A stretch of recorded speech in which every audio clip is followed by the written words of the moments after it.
स्वागत है आप सभी का हमारे इस नए वीडियो में। आज हम इस वीडियो में डिस्कस करेंगे आदर्श नौकरशाही मॉडल जो मैक्स वेबर ने दिया है उसकी विशेषताओं के बारे में हम पिछले वीडियो में देख चुके हैं। इस वीडियो में हम उस नौकरशाही मॉडल, आदर्श प्रकार के नौकरशाही मॉडल की आलोचनाएं देखेंगे कि इसमें क्या क्या कमियां हैं। ढेरों आलोचनाएं की गई है विभिन्न विद्वानों द्वारा, तो उनको हम वन बाय वन देखते हैं। आलोचनाओं को सरलता के लिए मैंने जो है 4 भागों में बांटा है। वैसे बहुत सी आलोचनाएं बनती हैं पर इनको 4 ग्रुप में बांट दिया मैंने। तो पहले देखिए, आदर्श नौकरशाही प्रतिमान जो है वेबर का, उसमें वो दावा करता है वेबर कि जो मेरा मॉडल है वो बहुत ही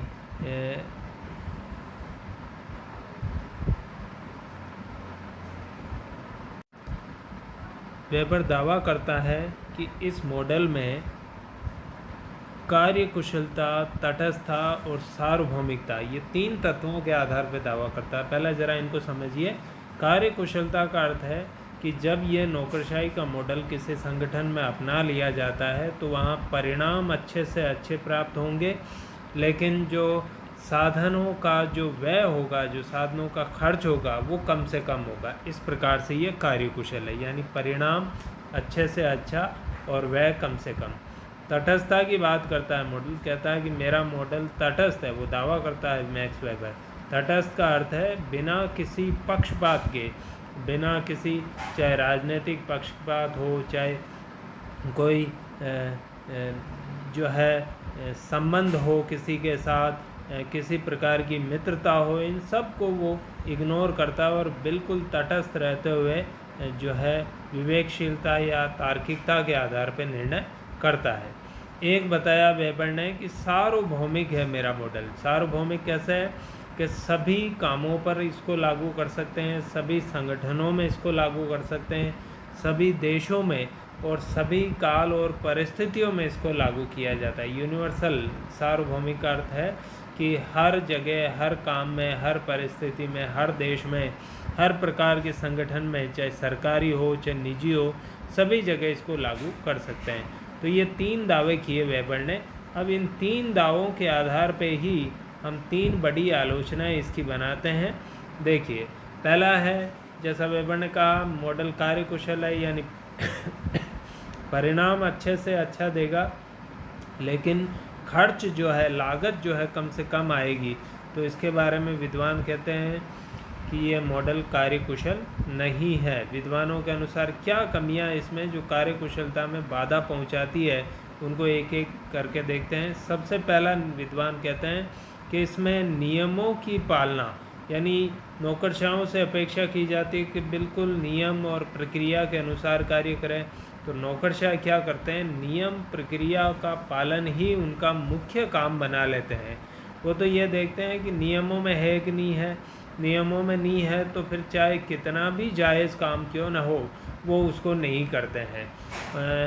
और संगठन द्वारा जनता को प्रदान की जाने वाली सेवा पीछे छूट जाती है। जैसे उदाहरण के रूप में किसी मोहल्ले में पेयजल की समस्या है, लेकिन नियमों में वहाँ पर पेयजल पहुँचाना नहीं है, तो वहाँ की जनता, उस मोहल्ले की जनता कितनी भी परेशान हो, ये लोग उनको पानी नहीं पिलाते हैं। तो इसलिए कहा है कि पीछे छूट जाती है नियमों का। कई आप सरकारी चिकित्सालयों में देखते हैं, नियमों का हवाला देते हुए मरीज़ की केयर नहीं की जाती है और कई बार मरीज़ की डेथ हो जाती है। ये कहते हैं भाई नियमों में नहीं है। तो इस प्रकार से कई बार और कई जो है औपचारिकताएं पूरी करवाई जाती है और उसके कारण मरीज़ की जान तक चली जाती है। आगे देखिए, नौकरशाह क्या करते हैं, नियमों की आड़ ले लेते हैं। वो कहते हैं भाई ये तो नियमों में नहीं है, या नियमों में तो इतना ही काम करना लिखा है, हम ज़्यादा क्यों करें। तो क्या करते हैं, नियमों की आड़ में न्यूनतम मापदंड, यानी कम से कम काम का वो एक टारगेट तय कर लेते हैं कि नियमों में जैसे लिखा है कि आज केवल ये इतना ही कार्य करना है या महीने में इतना ही कार्य करना है, तो अब वो भले ही फ्री बैठे रहेंगे लेकिन कार्य नहीं करेंगी, क्योंकि नियम कह रहे हैं कि इतना ही करना है, तो उससे ज़्यादा कभी नहीं करना है। तो अपनी जिम्मेदारी से क्या करते हैं, पीछे हट जाते हैं। दो मैंने जो उदाहरण दिए, एक पेयजल का, किसी मोहल्ले में पेयजल की समस्या, एक सरकारी चिकित्सालय का, इसको ध्यान में रखते हुए आप देखिएगा तो आपको पता चलेगा कि बहुत सी यहाँ पे समस्याएं इसमें नज़र आएगी। मॉडल में एक आंतरिक विरोधाभास बताया गया। आंतरिक विरोधाभास कैसे, कि मॉडल में ये कहा गया है कि एक जो अधिकारी है दो चीज़ों में एक्सपर्ट होता है। दो चीज़ों में कैसे, एक तो टेक्निकल योग्यता, जैसे मान लीजिए PhD डिपार्टमेंट का कोई AN है, तो वो अपने काम में, यानी PhD से संबंधित जो काम है, असिस्टेंट इंजीनियर है, उसमें भी एक्सपर्ट होगा, और साथ ही साथ प्रशासन करने में, आदेश या पद सोपान में, जिसका सीधा अर्थ है प्रशासन, यानी अपना जो टेक्निकल काम है पेयजल संबंधी, सिंचाई संबंधी इत्यादि, उसमें एक्सपर्ट होगा, और साथ ही साथ वो जो है आदेश देने में, यानी प्रशासन करने में, यानी पोस्ट कॉर्प कार्य करने में भी एक्सपर्ट होगा। ये दोनों बातें लिखा ना, तकनीकी और शैक्षणिक योग्यता, तो दोनों में निपुण हो, जो कि एक दुर्लभ बात है। कई व्यक्ति टेक्निकल जानकारी, जैसे कंप्यूटर्स की जानकारी या अपने काम की जानकारी, वो ज़्यादा रखते हैं, और प्रशासन की जो जानकारी है उसे कम ही रखते हैं, इसलिए ढंग से आदेश भी नहीं दे पाते, उनकी पालना नहीं करवा पाते। तो इस प्रकार इसको कहा गया है कि यह आंतरिक विरोधाभास, यानी एक ही व्यक्ति में समझिए कि दो प्रकार के एक्सपर्टनेस की मांग करता है, एक उसके टेक्निकल एक्सपर्टनेस और दूसरी प्रशासनिक एक्सपर्टनेस, जो बहुत ही कम मिलता है।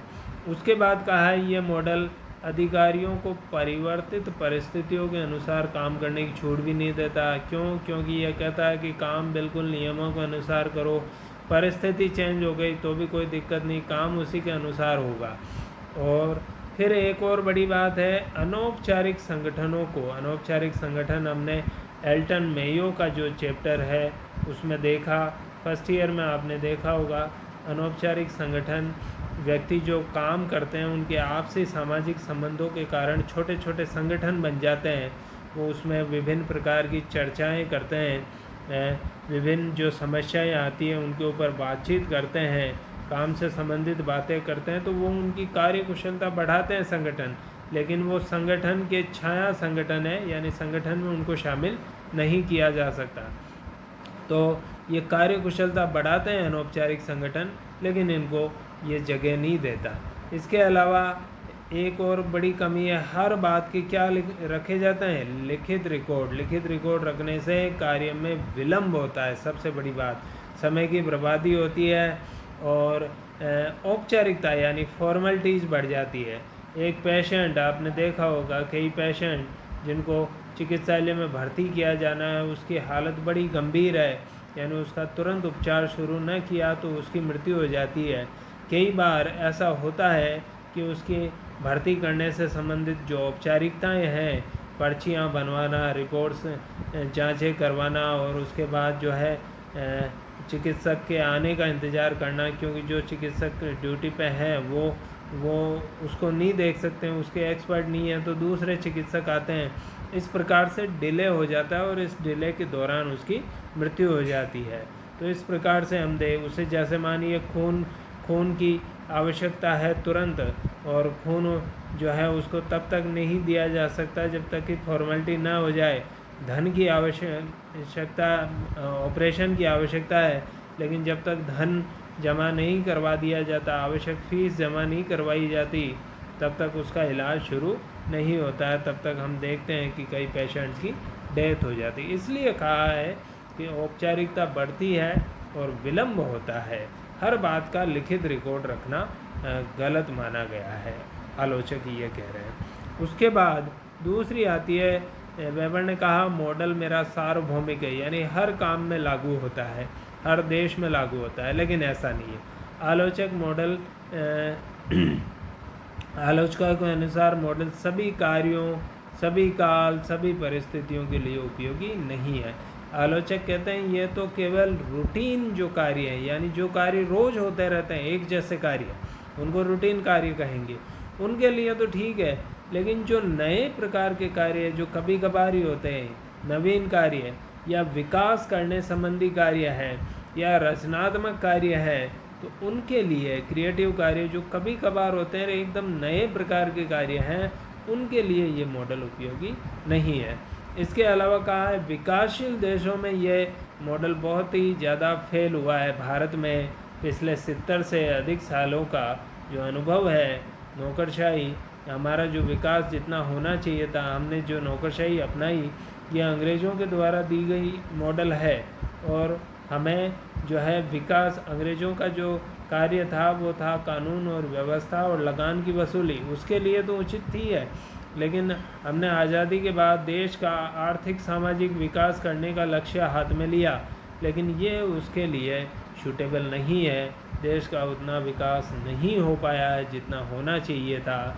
हम देख सकते हैं हमारे ही साथ जापान जो देश है द्वितीय विश्व युद्ध में पूरी तरह बर्बाद हो गया था, तो लगभग हमारे साथ ही उसने अपनी विकास यात्रा वापस प्रारंभ की और हमने भी 47 में अपनी विकास यात्रा प्रारंभ की।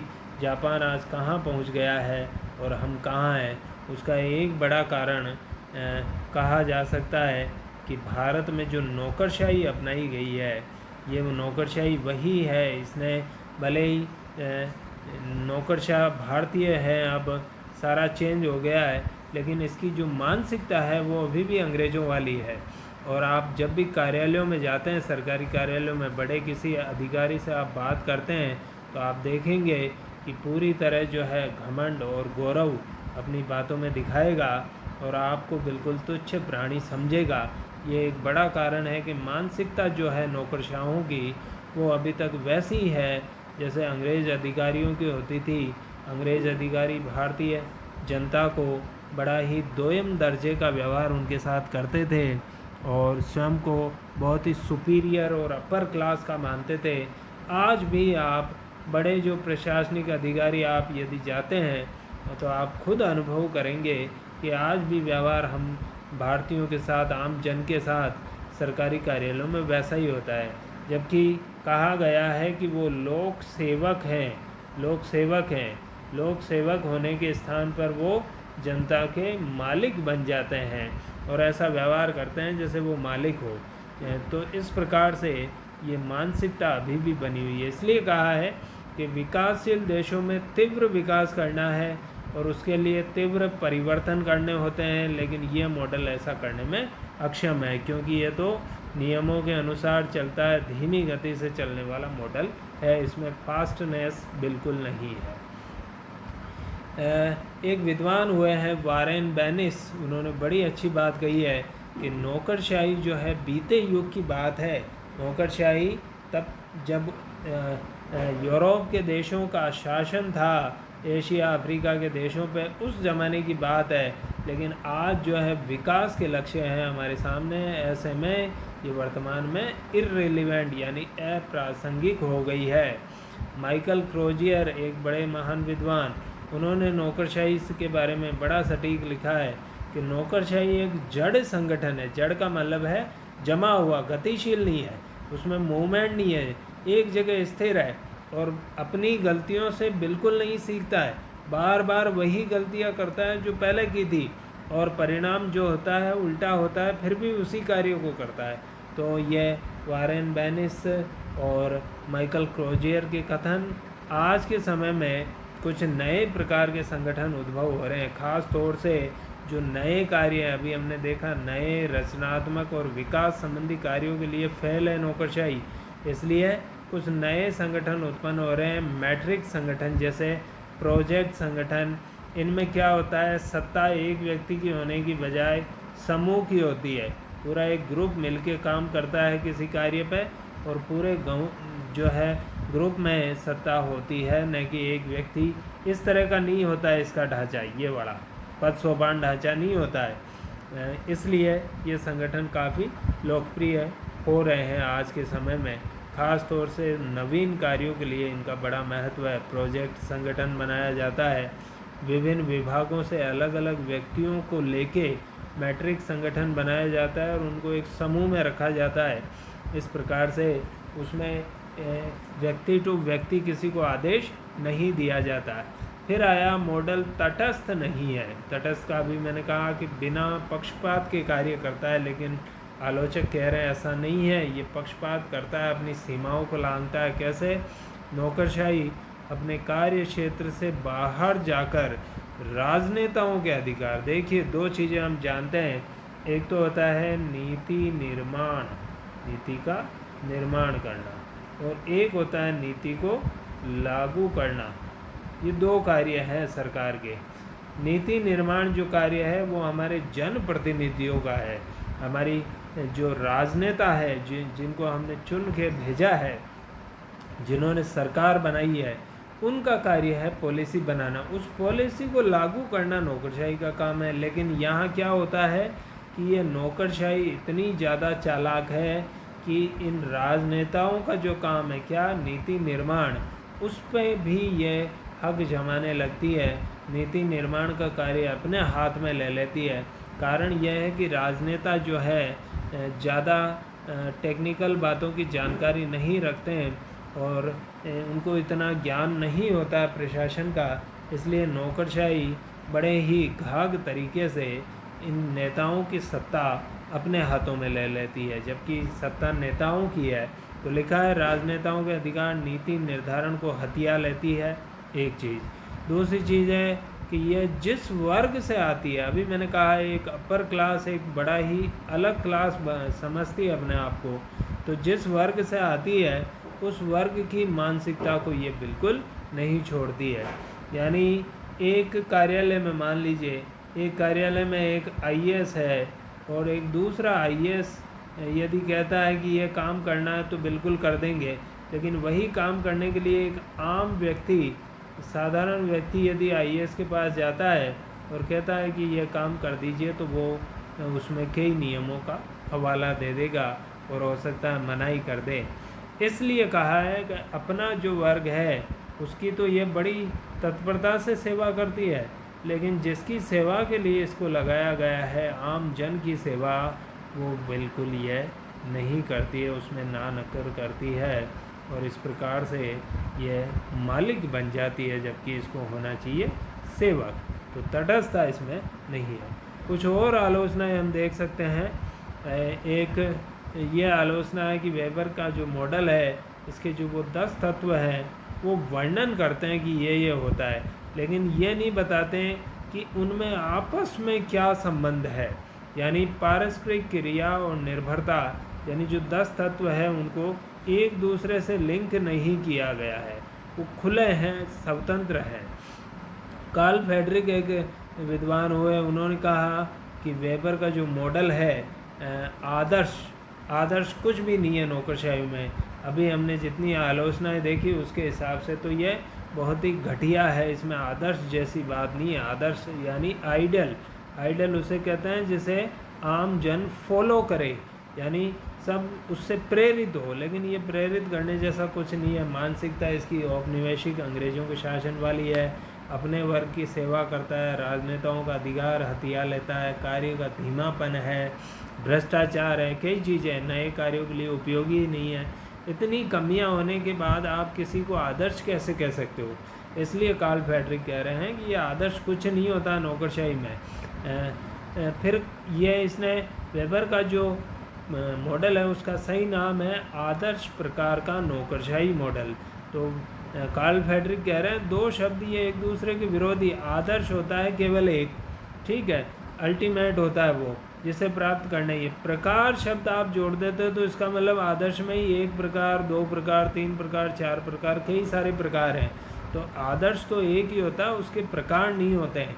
तो इसलिए कार्ल फ्रेडरिक कह रहे हैं कि आदर्श और प्रकार में से किसी एक शब्द को होना चाहिए। आदर्श और प्रकार शब्द एक दूसरे को क्या कर देते हैं, खारिज कर देते हैं, रिजेक्ट कर देते हैं। इसलिए कार्ल फ्रेडरिक ने इसकी आलोचना की है।